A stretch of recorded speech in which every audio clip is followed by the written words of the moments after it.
Hey there, today I'm going to be testing out the AMD Phenom II X6 1035T in the top 5 most played Steam games. The CPU is not overclocked, it is from 2010, it has 6 cores and 6 threads. Actually, it's one of the first ever made 6-core CPUs, which is pretty neat. Coming over to the memory, I have 16GB of other RAM, which is 1600 MHz DDR3, except Task Manager says it's 1300 MHz. Coming over to CPU-Z and GPU-Z, you can see all of the specs. I am using the most up-to-date graphics card drivers for the GTX 970, which I'm using. The top 5 games played on Steam is Counter-Strike 2, Dota 2, PUBG, Wallpaper Engine, which is not a game, Black Myth Wutog, which is $60! I'm not going to buy that game for this video. I'm sorry, it's just way too much.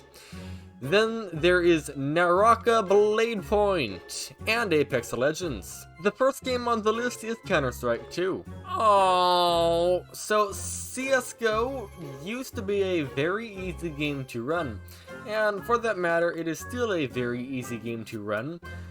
But the thing is, this CPU doesn't have SSE 4.2, which the game now requires. The old CSGO, before CSGO 2, didn't have this requirement, so this 6-core, 6-thread CPU could play CSGO with no problem.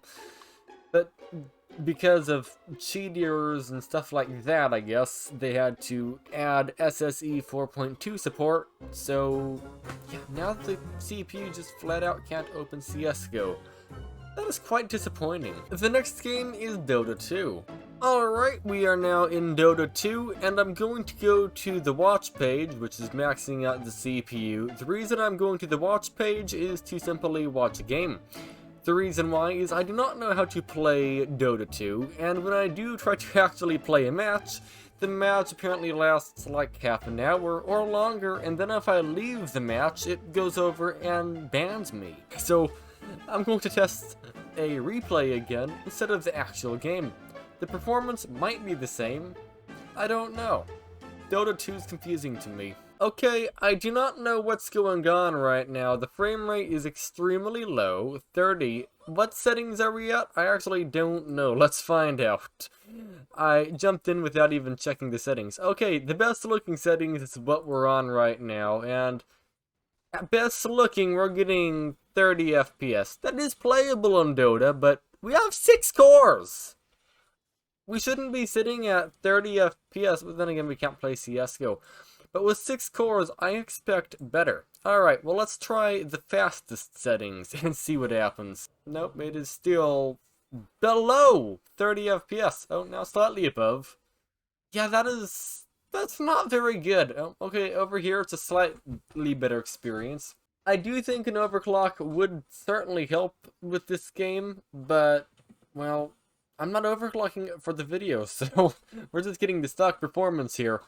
Yeah, that is not very good. Don't get me wrong, it's perfectly playable, it's just I expect better from Dota 2 in this CPU. But then again, this is literally one of the most slowest 6-core CPUs money can buy, so I guess it might be expected. Alright, now that we are in PUBG Battlegrounds, let's go to the settings here and see what they are set to. First of all, there's music. Let's just goodbye music.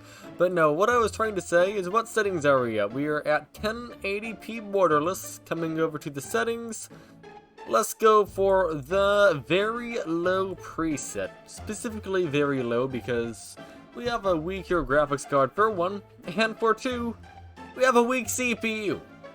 I know, it's 6 cores, but it's not very fast. Okay, now everything is panicking in the menu like always. 100% usage for a while until it figures out all the shaders and stuff. What I'm going to do to hopefully speed that process up is go to the settings and then look for the lobby FPS cap and set it to 30. Hopefully that in theory will speed up the loading. The reason why is it's not trying to show me as many frames per second as possible and giving half the CPU to just that. Instead, maybe it can use the entire CPU to just loading the shaders and will get done faster. I've added the RAM usage onto the top left of the screen. For some reason it was missing in Dota 2, but I got it back. Alright, it's been 12 minutes since I opened the game, and now the CPU usage is down to around 40%. Alright, we are inside of a big airplane floating over... Okay, well this is a different map than I was on last time. The last map I was playing on was humongous. This one is a small island, it appears. I wonder if that matters. I don't know. Either way, up here we are getting around 60 to 70 frames per second. A very, very solid frame rate, especially because, well, we're way up in the sky right now. Let's dive to the ground and smash my face into the gently land. That's what I meant, yeah. You know what? We actually did gently land. The game automatically went over and deployed the parachute. Floating down here, the frame rate is not very happy. It's around 27. Okay, never mind. It's 33, 29. Yeah, it's not very happy, but maybe it will smooth itself out after a few seconds. Probably not, but maybe. That would be nice. Ooh, that's a big lag spike. I don't have very high hopes for this CPU. To be fair, it's not a very good CPU. Either way, the player area is restricting. Where am I? I am this little red dot right here, and I'll just walk in this direction for a long time and hopefully not get unalived by the player restriction area. I don't have a weapon still. Maybe I should get one. If I'm not mistaken, this CPU currently is performing on par with the i7-3770, which is surprising because the Intel Phenom 3840 is... what did I just say? It's impressive that this is performing as good as the i7-3770 is what I'm trying to say. The reason why it's impressive, by the way, is because the Phenom is just a lot weaker. First aid, but I don't know. Open the door. I would just like something. What is this? I don't know. I'd prefer a frying pan. That's my choice of weapon. The frame rate, though, is very impressive, and I think the reason why it's so good is because it's a different map, to be honest. I really think that's why. The other map appeared to be much larger. It was a humongous desert map that had a city skyline in it. This one doesn't have any of that. Alright, I think that's enough PUBG. We get the idea. 70 FPS, 1% low of 20. It's performing very good. Maybe it's map dependent, I don't know. But either way, it's performing really good considering this CPU has such a low single core performance. Alright, let's move into the next game. Boom! Oh, I don't have any bullets anyway, even if I wanted to shoot. That's not good. Alright, the next game is Naraka, I don't know what that word is. Bladepoint, Season 4, Aurora A. By the way, while we sit here and wait for Bladepoint to open, if you could leave a like on the video, that would be appreciated. Thanks. Alright, in Naraka Bladepoint, I am using 1080p here, DirectX 11, 100% render scale. If I go over and scroll down, we are not using any sort of upscalers at the moment, and I'm using the low preset, not the lowest. The reason why the lowest, at least according to the photo, doesn't look very good, so I'm going to try out the low settings instead. I'm trying to see how to play the game like I did last time, where I was in some sort of tutorial. I am not sure how to get into that tutorial. Tap here to select game mode. Start playing a match. What does that mean? That's not what I want. I want to play the robot mode, the tutorial. For some reason it was trying to put me in some mode besides the tutorial, which is where I was last time, and it was trying to matchmake me to a server. Well, I let it sit for about 10 minutes and it never connected, and I have things to do. So instead, let's play on a bot match, which shouldn't have any problem with waiting for players to join. It should just work immediately. Okay, the menu is lagging quite a bit. Alright, we have spawned in. Let's start the benchmark. We are getting 76 FPS here. That is actually really good. This is not like the last video. The last video I was around a whole bunch of fire, which was giving me a graphical bound situation. But in this case, we aren't having a graphical bound situation. And this fire is not going to do that, is it? Nope, it's not.